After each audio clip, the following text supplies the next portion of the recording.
Hello' everyone, বৰ্ণালী সৰু পাকঘৰলৈ আজি বনাইছোঁ মই নিমকি। চাওক ডাঙৰ নিমকি বনাইছোঁ মই আজি কেনেকৈ নিমকি বনালোঁ আহক আজি মই আপোনালোকক দেখুৱাম। মই ইয়াত নিমকিৰ কাৰণে লৈ লৈছোঁ 1 কেজি ময়দা। মই 1 চামুচ ইয়াত এড কৰিছোঁ ক'লা জিৰা, নিমখ এড কৰিছোঁ পৰিমাণ অনুসৰি। মই 1 চামুচ এড কৰিছোঁ ক'লা নিমখ এড কৰিছোঁ 1 চামুচ।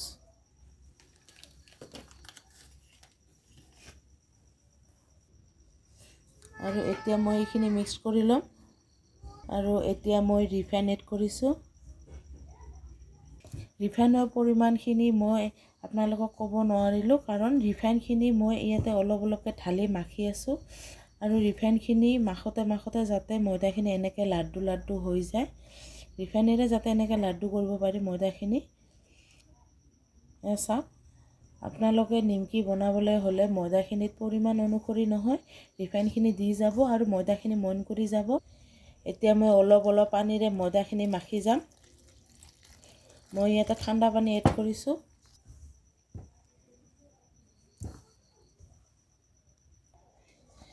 আৰু মই ময়দাখিনি ভালকৈ মাখি ল'ম। মই হেঁচি মাখি আছোঁ।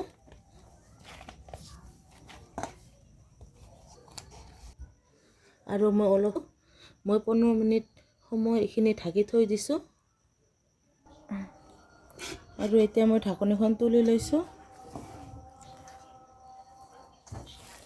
এতিয়া মই আৰু অলপ মাখি ল'ম।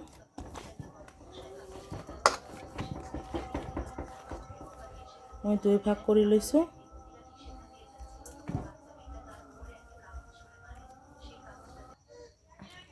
মই বেলনাখনত অলপ ৰিফাইন তেল ঢালি লৈছোঁ, 2 ভাগ কৰি লৈছোঁ আৰু 1 ভাগকৈ এনেকৈ মাখি ল'ম। আগতে মাখি থৈছিলোঁ, তথাপিও মই আৰু অলপ ভালকৈ মাখি লৈছোঁ।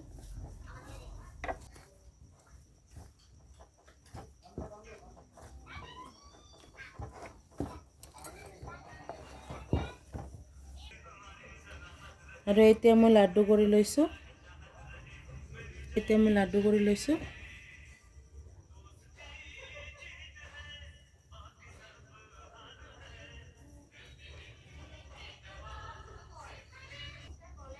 মই এনেকৈ লাড্ডু বনাই ল'লোঁ।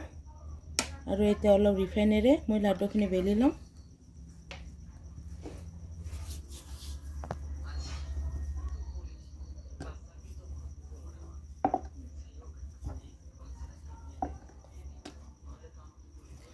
পাতলকৈ বেলি ল'ব লাগিব, মোটা হ'লে ভিতৰত কাঁচা থাকিব।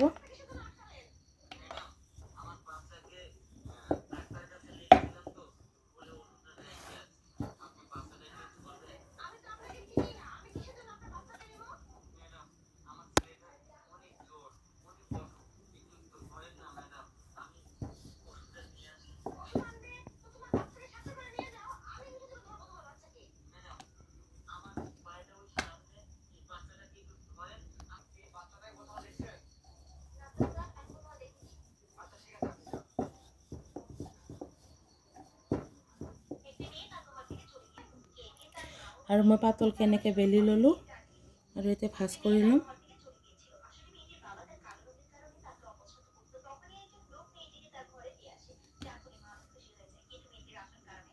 আৰু ভাজ কৰি মই এটা ছাইড এনেকৈ ভাজ কৰি বন্ধ কৰি দিম, যাতে খুলি নাযায়। আৰু হৈ গ'ল।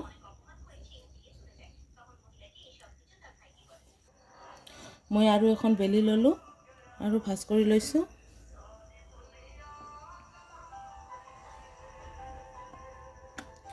আৰু এটা ছাইড মই এনেকৈ বন্ধ কৰি দিছোঁ, যাতে খুলি নাযায়।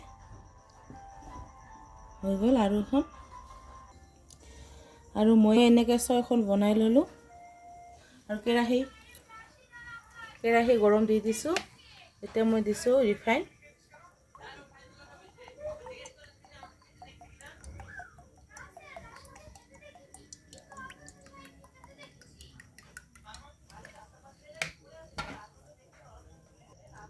তেলখিনি বেছি গৰম হ'ব নালাগিব, যাতে আঙুলিৰে এনেকৈ চুব পাৰি। তেলখিনি বেছি গৰম হ'লে নিমকিখিনি ভিতৰখিনি ভাজাই নহ'ব, কেঁচা থাকি যাব। মোৰ কেৰাহীটো সৰু কাৰণে মই দুখনকৈ ভাজি লৈছোঁ। মোৰ নিমকি কেইখন ভাহি উঠিছে আৰু মই এতিয়া ওলটাই দিছোঁ।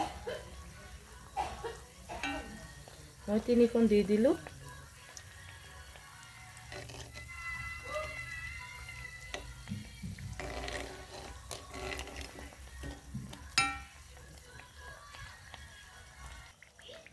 আৰু মোৰ নিমকিখিনি ভাজা হৈ গৈছে। চাওঁ অলপ ৰঙা পৰি গৈছে। মই এতিয়া নমাই ল'ম।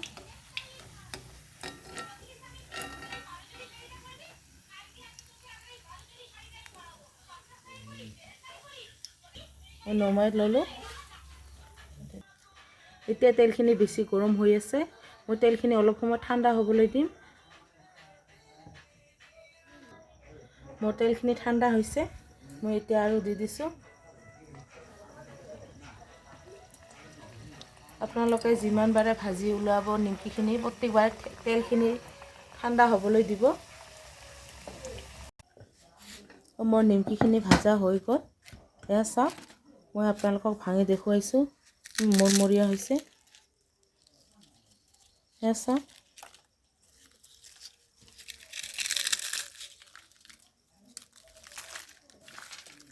আৰু আজি মোৰ ভিডিঅ'টো ভাল লাগিলে আপোনালোকে লাইক কৰিব, কমেণ্ট কৰিব আৰু ছাবস্ক্ৰাইব কৰিব। ধন্যবাদ।